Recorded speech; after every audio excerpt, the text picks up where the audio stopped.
Hello friends. Wow. Just wow. Here we have a 1978 Mexican spec Rambler Pacer. While Rambler officially wasn't the name of the car, people in Mexico knew them as Rambler for so long the name stuck even after it was discontinued. This car has been restored and it shows.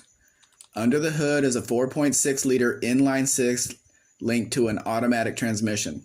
The 4.6-liter was a Mexico-only engine used in the upscale Rambler cars. This car is gorgeous inside and out, and including the engine compartment. The interior is made up of black vinyl buckets with a center jump seat. The rear seat is also black vinyl. The red paint jumps out at you. Personally, I haven't seen many Pacers in this color. Earth tones were more common. The car does have a factory heater, but no factory air. The only thing I can see it still needs is a factory steering wheel. We all know how hard those are to find in decent condition. The wheels were color-coded to the car and have the rare chrome VAM center caps. White wall tires were sourced to complete the look of the exterior of this car.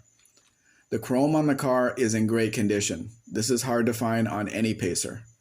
One more thing I might replace would be the small air cleaner. The 4.6-liter engine needs a bit more air than the little air cleaner can supply. The close-up of the hood has been supplied so you can see the quality of the paintwork. No orange peel here. This is a turnkey car that needs almost nothing. Not many cars can claim that.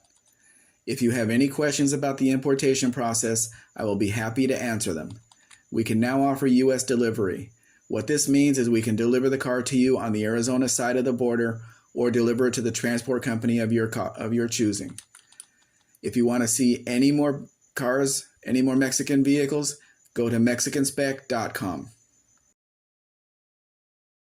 Please like, share, subscribe.